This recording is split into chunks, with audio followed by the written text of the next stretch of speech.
Olá pessoal, tudo bem? Hoje aqui nos estúdios da Jovem Pan eu vou falar de política, mas de um jeitinho diferente. Tem política, tem operação policial e tem cinema. Eu recebo aqui nos estúdios o diretor do filme Polícia Federal, A Lei é para Todos, um grande sucesso no Brasil, o Marcelo Antunes, e também o delegado Márcio Anselmo, que é o Bruce Gonlewski, ele que, aliás, canta. Ele faz lá um karaokê, lá no filme, tá? Mas ele também solta a voz em uma outra peça que a gente vai falar aqui durante esse papo. Um prazer receber vocês dois. Prazer nosso. Assisti o filme, acompanhei a Lava Jato desde sempre, acompanho. Sou biógrafa do livro do Sérgio Moro, sou do Paraná, então eu tenho interesses, né, assim, pessoais em tudo isso. É um prazer recebê-los. Prazer nosso. Bom, vamos começar aqui pelas críticas. É claro que as resenhas começaram a sair até antes do filme estar em cartaz.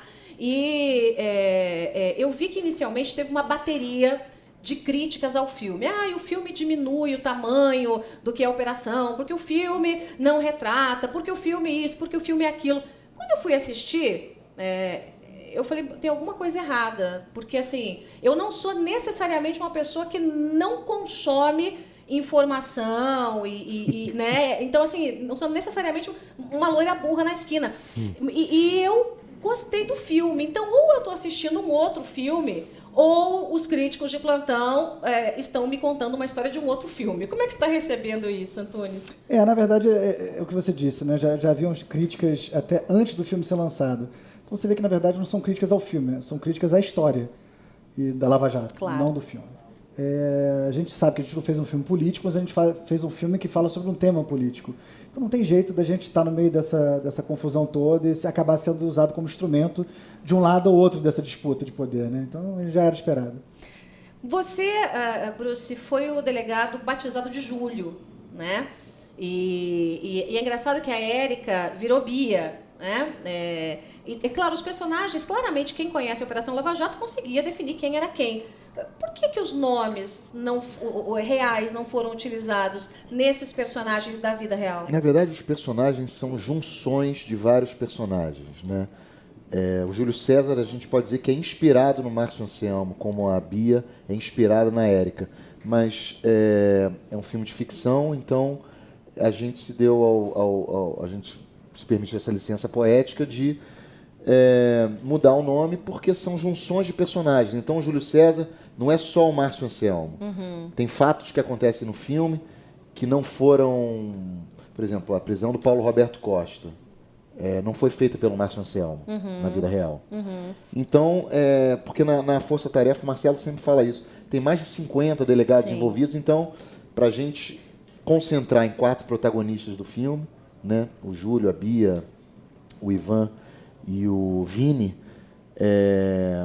foi um mecanismo de dramaturgia que o Marcelo, junto com os roteiristas, chegaram para conseguir concentrar nesses 4 protagonistas, né, do filme. Por exemplo, o personagem do Antônio Calone, né, o Ivan, ele, na vida real, né? Ele tem uma relação um pouco com o Igor, né, com o delegado Igor. Mas não é exatamente ele. O Igor não fez a condição coercitiva do Lula, foi o delegado Luciano Flores. Então a gente misturou um pouquinho as histórias e criou esses personagens fictícios. E a gente achava que não fazia sentido, já que são fictícios, já que eles misturam histórias de vários delegados, de manter os nomes. Então por isso a gente mudou. Como é que você, que é ator, está enxergando essas críticas direcionadas? Em política, Bruce, a gente sabe que, em geral, quando você tem análise dos fatos, há um direcionamento para lá ou para cá. É assim que é. É assim que é. E não é no Brasil, é no mundo. É assim que é. Então, se você tem uma tendência mais para lá ou uma tendência mais para cá, você escreve um texto e defende algumas coisas mais de acordo com a sua tendência. Você está enxergando essas críticas também dessa forma? Quer dizer, são as tendências dos críticos que são mais críticos da Lava Jato? Por isso também a sapatada, a pancadaria de vez em quando em cima do... Olha, tem gente que nem quer ver o filme, né? E já está falando mal do filme sem ver. Eu acho que a gente está num mundo tão polarizado hoje, né? As discussões tão radicais e tão polarizadas que impedem que a gente veja as questões na sua complexidade. Não é mais tão claro o que é de esquerda e o que é de direita no mundo. A gente não está nos anos 60. A gente está num mundo que é muito misturado. Tem 50 tons de cinza aí, né? Muitos tons. Muitos tons. Né? Então é complicado. Eu acho que o filme é importante para gerar discussão, para gerar debate. Né? Não adianta falar mal sem ver. É verdade. Vamos lá, vamos ver o filme, vamos discutir ideias. Né? Isso é um princípio da democracia. Vamos discutir. Vamos vencer o preconceito, né? Eu vi uma nota em algum veículo de comunicação, desculpe, eu não vou me lembrar qual, porque a gente ficou o dia inteiro lendo as coisas, que dizia assim, o filme não foi um sucesso porque perdeu para o Tropa de Elite. Peraí, o filme chegou arrebentando na bilheteria. Mas como o filme está em cartaz no Brasil inteiro, em 1000 salas de cinema. É um negócio assim, e final de semana você vê, as pessoas estão fazendo fila para assistir. Olha, eu nunca vi isso, mas o filme é aplaudido. No final da sessão, em todos os cinemas. Aplaudido. Como se fosse é catártico para o público. É impressionante.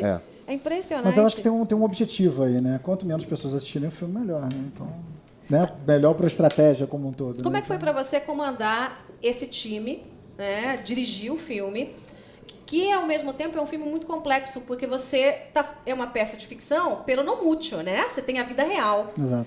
Você tem uma soma de personagens para criar um personagem, mas a história é absolutamente real. Exato. Você vê ali a narrativa, são frases, né, que os atores repetem, que os delegados disseram, são situações que aconteceram. Né? Então, como é que foi para você encarar esse rojão? Porque não é uma coisa simples. Como você, agora eu vou inventar um personagem aqui, vou deixar a minha cabeça criar e vou dirigir isso. É muito diferente. É muito diferente. Esse filme, na verdade, ele tinha vários desafios desde o início. Né? Um dos desafios é exatamente esse que você está falando. É como é que a gente define, onde a gente traça o limite entre a realidade e a ficção. Qual é o limite da nossa licença poética, como o Bruce estava dizendo antes, né? Até onde a gente pode subverter um pouco a realidade em prol de criar uma ficção um pouco mais eletrizante, um pouco mais interessante do ponto de vista de dramaturgia, né? Como que você faz um filme de uma história que, na verdade, está em andamento? Né? Então, são muitos desafios. Né? Como é que você toma cuidado para você não tentar minimizar a má interpretação do que você está dizendo, né? Enfim, são muitos desafios. O que a gente tentou fazer é isso, trazer a ficção para o grupo de personagens, quer dizer, os personagens são fictícios, por esse motivo que falávamos antes, né? Nós juntamos alguns personagens. As histórias, a gente tentou ser bem fiel, nós colhemos relatos durante muito tempo, nós ficamos entrevistando todo mundo, né? Possível ali, para colher esses relatos, lemos livros, enfim, para poder juntar essas histórias todas e tentar ser bem fiel aos fatos. É claro que tem um pouco de licença, né? Todo filme baseado em fatos reais, não é só esse, né? Spotlight, Grande Aposta, enfim, jogos de imitação. Qualquer filme que você possa... Lula, Filho do Brasil, qualquer filme baseado em fatos reais, ele tem que se dar também, permitir um pouquinho uma certa poesia, digamos assim, né, na ficção. A gente não vive num show de Truman que tudo é filmado, tudo é registrado e depois a gente tem acesso a isso. A gente conta com relatos, é isso que a gente fez. Aquele trecho em que você para um pouquinho na operação para cuidar, né, do personagem que seria o pai do delegado. Essa história é uma história que de fato aconteceu? Aconteceu com um dos delegados que o Júlio interpreta, né, nesses 4 em 1? Essa história é verídica? Tem um momento na operação, não exatamente aquele momento da condução coercitiva do Lula, mas que um familiar do Márcio... O pai dele. O pai... Na verdade, na véspera da 7ª fase. Foi internado. Foi internado. Ele teve que fazer todos os despachos, todas as representações do hospital. E a gente achou que aquilo era um drama interessante para trazer para o filme, né, do ponto de vista do arco do personagem. O pai carrega esse contraponto ideológico também. Sim, tem um bate-boca, né? Eu também, eu fiz campanha. Você está ali discutindo, né, com o personagem Isso do traz pai. humanidade para o personagem, né? A gente sai do maniqueísmo, porque é interessantíssimo, né, mostrar a vida pessoal também, o embate com o pai, né? A questão isso reflete pai, muita filho, realidade, né, de todos nós. É muito humano. Eu acho que isso dá um molho super especial. O pai está ali defendendo, para você que não viu, né, e vá ver, por favor, né, precisa. Aliás, eu vou dizer uma coisa para você, eu acho que as escolas têm que fazer mutirão com os alunos, porque é uma coisa histórica, tem que ver. Eu tenho falado para a patotada da minha família, leva a criançada, porque tem que ver. Né? Mas aí tem um momento em que o pai do delegado Júlio começa a bater boca ali com ele, diz, vocês estão perseguindo um lado só, aquela coisa toda.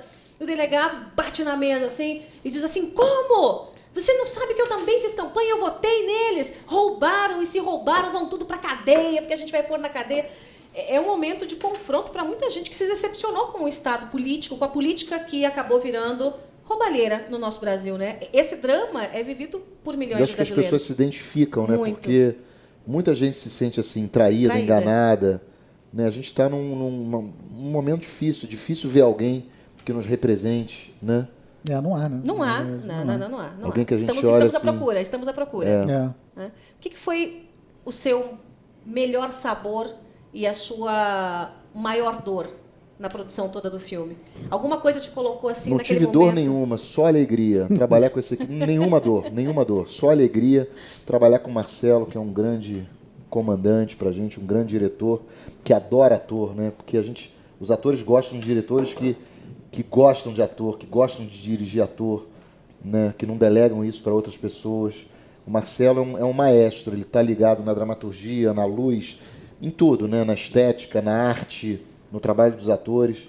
É um grande diretor, o elenco maravilhoso, um assunto importante, né? Que me fez me debruçar também sobre a história, eu estou ligado nisso, estou lendo tudo que existe sobre isso, estou, de alguma maneira, me reconecta com a minha cidadania, né? Com a minha posição também, como ser humano, não só como ator. Então, acho importantíssimo fazer esse filme. Né? Não tive dor nenhuma, só prazer, só alegria, pesquisa. Foi muito gostoso e está sendo. Você estava acompanhando na intimidade esse mundo da Lava Jato? Porque é um mundo, né? São dezenas de fases da operação. Gente, e tem é melhor gente que novela, é maravilhoso, né? Ficar o dia inteiro vendo isso, porque é tão surreal. Né? Surreal. A gente costuma dizer que os roteiristas de Brasília são mais criativos que a gente. mais criativos, né? Tomara que vire uma saga, né? Star Wars, né? Não, eu tava pensando nisso. Não dá pra ser um filme, nem 2 filmes. Tem que ser uma série. Né? Tem que ser uma série, assim, temporada 1, temporada 2, temporada 3, porque o negócio não para. Aliás, eu queria perguntar isso pra você. Deu aquele arrependimento de não esperar um pouquinho mais para colocar as novas informações do Homem da Mala, quadrilhão do PMDB. É porque a coisa não acabou, né? Está andando e a bola de neve está crescendo. Dois, né? Vai ter o 2. Na verdade não deu arrependimento. É lógico que nós ficamos tentados, né? Assim, com tanta coisa acontecendo. Aquela vontade. A gente começou a pesquisar profundamente a história toda a partir de janeiro do ano passado. A gente começou a escrever o roteiro mesmo a partir de abril. E nesse ínterim, você tem a condição coercitiva do Lula, né? A gente, tanto é que inicialmente a ideia era ir até a prisão do Marcelo Odebrecht, que já era bombástica, já é uma coisa inédita no país, né? Um grande empresário. Já há 5 anos nunca ninguém imaginou ninguém uma coisa podia imaginar parecida uma coisa com dessa. isso. E esse era o recorte que a gente imaginava. Só que antes de a gente começar a escrever, vem a condição coercitiva do ex-presidente. E a gente percebeu que esse momento foi um momento de grande divisão do país. Né? Houve um momento muito polêmico, onde as pessoas se polarizaram ainda mais. Esses polos ficaram cada vez mais beligerantes. Né? Você começou a ter uma guerra entre eles. Né? Então a gente não podia deixar isso de fora, tinha que trazer isso para dentro do filme. Porque a gente não estava ainda começando a escrever. Quando nós começamos a escrever, a gente teve que dar um ultimato para a gente. Olha, a gente vem até aqui e o que vier daqui para frente a gente deixa para um segundo filme. Porque não dá para só mexer o final. Né? Cinema é uma construção de roteiro, tem uma estrutura. Então você tem que construir tudo para chegar num determinado ponto. Não dá para ir mexendo, né? Mas é tentador. Tá, o segundo como é que tá? Porque no finalzinho vocês dão a dica, né? Vocês dão a dica que o segundo vem, então qualquer um que não seja muito bobo percebe ali, porque tá o Ivan conversando com a Bia, né? Que na verdade é a Érica, o Igor e mais uma junção ali de personagens. E aí eles citam a história da mala, né? Não é possível, uma mala, 500 mil reais. Aí a Bia, que é a Érica, diz assim... eu não acredito numa coisa dessa, eles não param, eles debocham, e aí acaba. Então, assim, dá claramente aquelas reticências, opa, vem mais aí. Como é que está essa ideia? Já começou a escrever, já começou a pensar, já tem roteiro, já tem pesquisa, vamos lá. Na verdade, pensar com certeza, a gente já tem uma estrutura meio que na cabeça pronta. É lógico que a gente ainda não começou ainda a meter a mão na massa, vai esperar ainda mais um mês aí pela frente para ver o que acontece. Mas já há uma estrutura e a gente está começando a escrever o roteiro agora. Lá para fevereiro, março, a gente deve acabar de escrever o roteiro. Vamos ver, né, se não tem mais coisa. Porque daí lança Polícia Federal 3, Polícia Federal 4, Polícia Federal 5. Eu acho que assunto não falta, né? Assunto não vai faltar. Como é que foi pago o filme? A gente falou aqui nos bastidores, e tem bastante também críticas, o filme milionário. Ok. Todo o dinheiro investido veio da iniciativa privada, veio de doação física, pessoa jurídica? Como é que foi isso?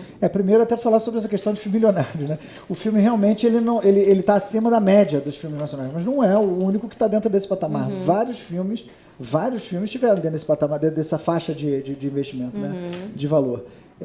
E é um filme caro porque é um filme caro no roteiro, né? São muitas locações, elenco grande, enfim, tem cenas de ação, naturalmente é isso. O investimento foi todo privado. A gente estava autorizado para captar via lei de incentivo, lei do audiovisual, lá no início, bem logo lá em janeiro, né, do ano passado. Só que até antes da gente começar a escrever o roteiro, a gente começou a se questionar, eu até um pouco com o produtor. Primeiro, duas coisas. Primeiro é que, como é um filme que a gente acredita que tinha interesse público, tinha interesse das pessoas, né, em assistir o filme, e está tão na mídia isso que poderia atrair investidores privados, e não precisar usar a lei de incentivo. Eu sou a favor da lei de incentivo, do bom uso da lei de incentivo, claro, mas esse filme talvez não precisasse, por ter tanto apelo comercial. Né? E a outra questão é que a gente estava fazendo um filme para falar do mau uso de dinheiro público, e a gente se perguntou por que não é melhor a gente ficar longe da lei do audiovisual, que a maioria das vezes é muito bem utilizada, mas há casos de mau uso também. Será que eticamente não seria mais confortável, um lugar mais confortável para a gente? Então o produtor falou, olha, eu acho que eu consigo atrair, até porque está saindo já muito na mídia que nós vamos fazer o filme. Então ele foi atrás de investidores e conseguiu, né?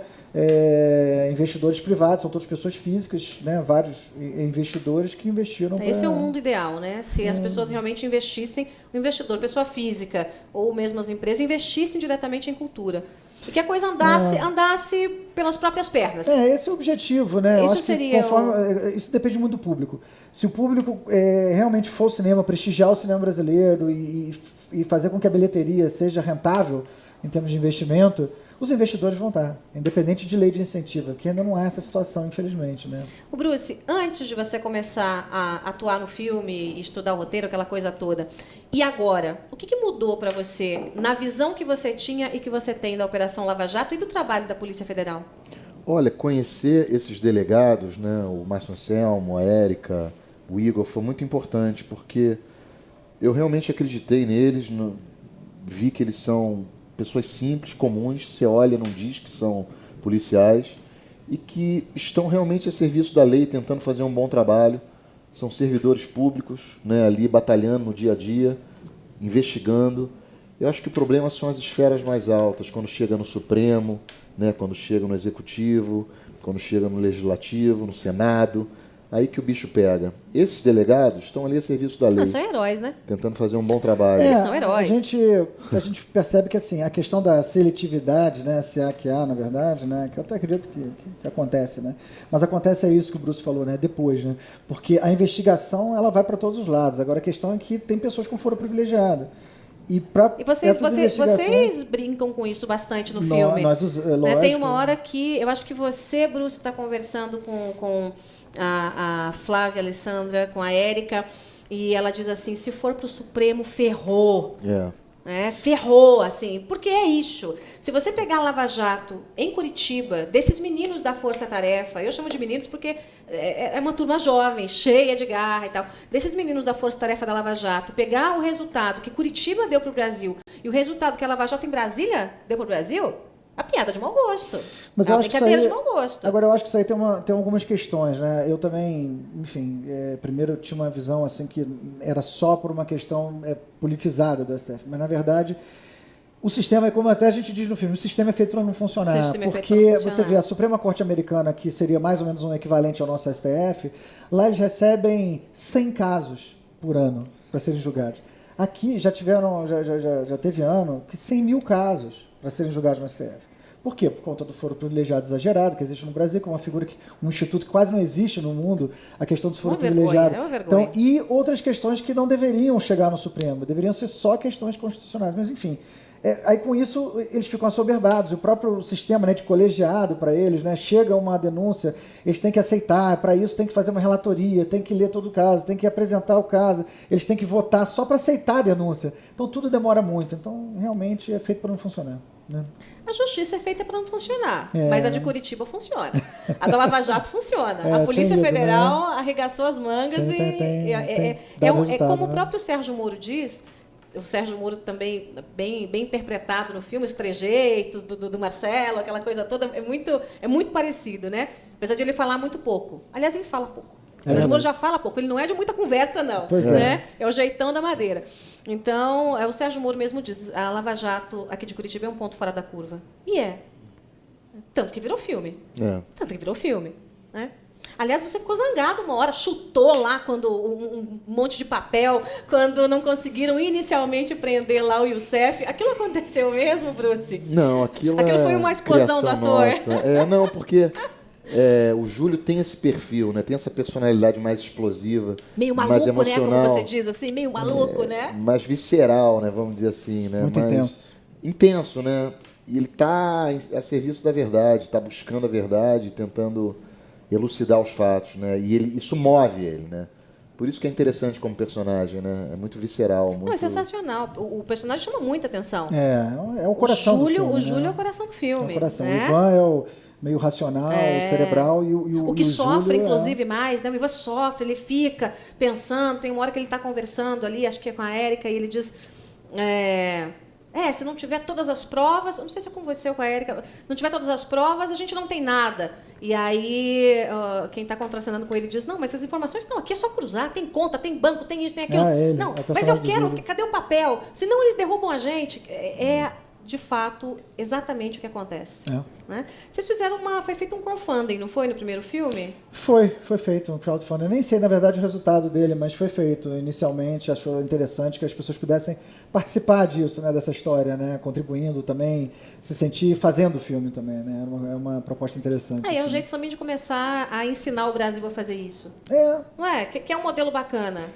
Só que tem que funcionar, tem que fazer andar e acontecer. Para o segundo, pensa em fazer Não conversei também? ainda com o produtor. Talvez seja uma estratégia também.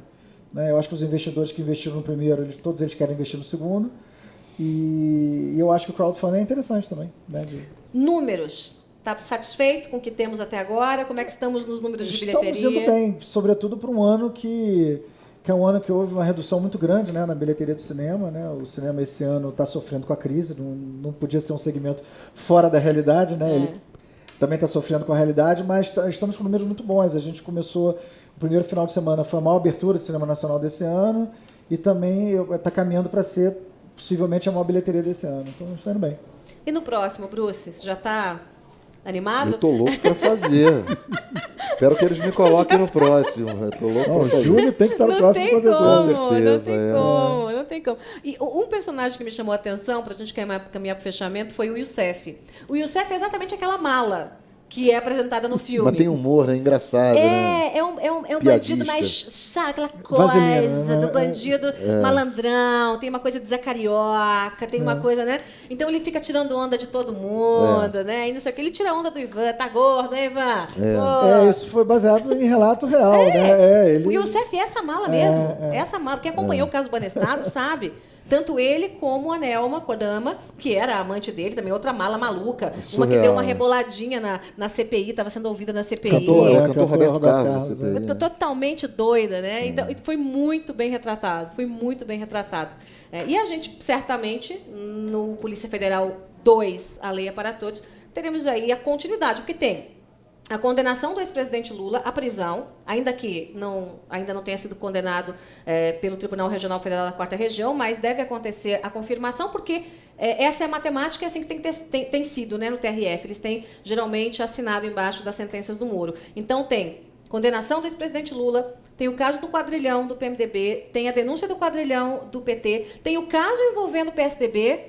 Menino do céu. Tem muita coisa. Na verdade, tem até antes disso, né? Porque se você lembrar que depois de março, que é onde paramos o primeiro filme, você tem o processo de impeachment de Dilma na Câmara dos Deputados, começando. Temer já assumindo interinamente, os ministros deles começando a cair por estarem envolvidos na investigação da Lava Jato, né? E aí você tem a confirmação, você tem prisão de Cunha, né? Quer dizer, tem muita coisa. Tem delação de JBS, ação controlada, tem muita coisa. Se prepara, viu, Bruce? Vai ter que ser contrato de exclusividade né, para os filmes Polícia Federal. Aliás, antes de a gente ir embora, nosso tempo está acabando aqui, mas você está em cartaz com uma peça aqui em São Paulo, Renato Russo, musical, fazendo Maravilhoso. 11 anos já. cantando tudo e mais um pouco. Para quem não viu ainda, é a trajetória do líder da Legião Urbana, Renato Russo. 22 músicas tocadas ao vivo, né? 11 anos em cartaz, mais de 40 cidades brasileiras. Estamos chegando em 300 mil espectadores agora. E agora em São Paulo, aqui no Shopping Frei Caneca, de sexta a domingo, até o final de outubro. É muito bom estar aqui de novo. Fez parte da minha adolescência, viu? De todos nós. As músicas são a trilha sonora da nossa vida, né? Essas músicas. isso A gente aí. ouve e lembra da nossa vida. É isso Então, aí. quem já viu, vem de novo. Quem não viu ainda, Corra. vem assistir Renato Russo musical. Ê, saudade. E vá ao cinema assistir Polícia Federal, a Lei é para Todos. Tá em cartaz no Brasil inteiro. Gente, vocês sabem que eu não meto meu nariz, meu bedelho em coisa que eu não posso sustentar. Então eu assisti o filme é bom, não é porque eu sou partidário da Gostou? Lava Jato, muito, mas muito, muito. Ontem até eu estava num evento em que tinha várias pessoas num jantar, e aí tinha gente ligada à moda, estilistas, tinha gente ligada ao mercado financeiro, gente de bolsa de valores, tinha gente ligada à medicina, e todos estavam elogiando o filme, dizendo que é maravilhoso, que vale a pena ver mais de uma vez, aquela coisa toda. Então, não vá muito por aquela crítica direcionada, tá? Vai lá, assiste o filme, faça você mesmo sua crítica, porque é assim que funciona. Vale a pena, é uma belíssima produção brasileira, aliás, como poucas que eu já vi, né? Assim, há alguns filmes que me chamaram muita atenção no cinema brasileiro, mas esse filme da Polícia Federal, por ser uma coisa que está ainda no nosso meio, não é uma coisa que aconteceu, é uma coisa antiga, não, eu vou retratar um caso que aconteceu há 10 anos. Está acontecendo. Vocês fizeram um filme de uma coisa que está acontecendo, é uma coisa viva. Exatamente. Então, Exatamente. faz parte da história, leva a criançada, porque também, né, redação do vestibular, né, tem que ter informação. É verdade. Gente, obrigada, sucesso, que Obrigado vem o a você. próximo, Muito contem obrigado. conosco. Um beijão. Adorei. Obrigada pela companhia de todos vocês. Não esqueça, curta, espalhe, compartilhe esse vídeo e vá ao cinema. Você vai gostar.